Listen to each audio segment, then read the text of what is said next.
Hello guys, I'm going to show you how to convert a decimal to a fraction. So let's say that you have this decimal number here, 0.82, and you want to convert it into a fraction. Now, any number, in order for you to change any number into a fraction, the rule is technically to put it over 1.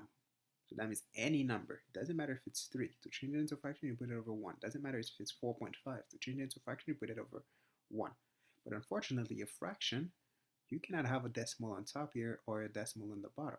The bottom is fine. We don't have a decimal. It's the top that is a problem because we have a decimal here. So the thing is to get rid of that decimal. So I want to take that decimal and move it to the left or to the right to get rid of it. So it's to the right, because if you move it to the left, the decimal is still here. I can still read this as 0.082. So we have to move it to the right. But how many times to get rid of it? Let's check. Once. So if I leave it here, it's still going to be there. And then 2. So I have to move it twice to get rid of it. Whatever you do on top, again, remember the rule. Whatever you do to the top, you'll have to do it to the bottom. But here's the 1. 1 is like this by itself. And there's a decimal. What did we say? Any number that doesn't have a decimal, where do you assume the decimal is? Always to the right of the number. Always to the right of the number here. So we moved it twice here. So what do we have to do here? Move it twice also. 1, 2. And any empty spot, fill it in with zeros. So technically, it becomes 82 because we dropped that 0 over 100. So now this looks like a fraction. So we just change 0.82 into a fraction. But this fraction, when you're dealing with fraction, you always want to reduce it. So we need to reduce that fraction. 82 is an even number. 100 is an even number. So therefore, I can divide both of them by 2. So if I have 82 and I divide it by 2, what do I get? Should get 41 because 2 goes into 8 4 times and 2 goes into 2 once. So if you want, you can go on the side and do it, you'll get the same thing. And if you have a $100 bill and you split it up in half. So you divided it by 2, so you get 50 bucks here. Now 41 over 50.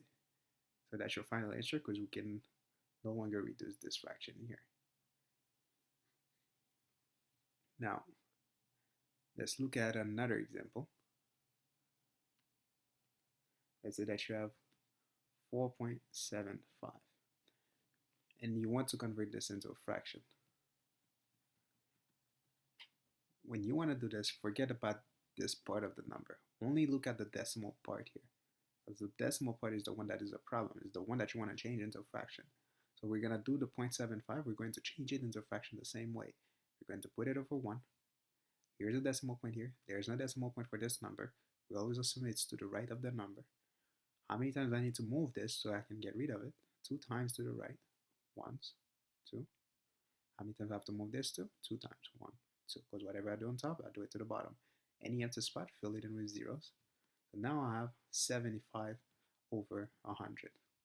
Any fraction you have, again, you need to reduce it. So I need to reduce that fraction. But we knew that any number that ends with a 5 or a 0, we can divide it by 5. 75 divided by 5. So this one goes inside, this one goes outside. So how many times 5 goes into 7? Once. 1 times 5 is 5. 7 take away 5 is 2. Bring down the 5.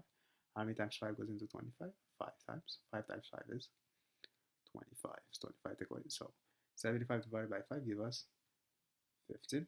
And 100 divided by 5. So we have 5 on the outside and 100 here. So we had how many times 5 goes into 10? 2 times. 2 times 5 is 10. 10 take away 10 is 0. Bring down the 0. How many times 5 goes into 0? 0 times. 0 times 5 is 0. 0 take away 0 is 0. So 100 divided by 5 is 20. So again, this number ends with a 5 and this number ends with a 0. Whenever you have a number that ends with a 5 or a 0, we can still divide it by 5. So 15 divided by 5 is 3. And 20 divided by 5 is 4. So that 0.75 became 3.4. But keep in mind that the problem was 4.75. What did we do? We didn't touch the 4, and we changed that 0.75 to 3/4. So that's how you would change it into a fraction, 4 and 3/4. And that's your final answer. Thanks for watching and make sure you practice. Bye.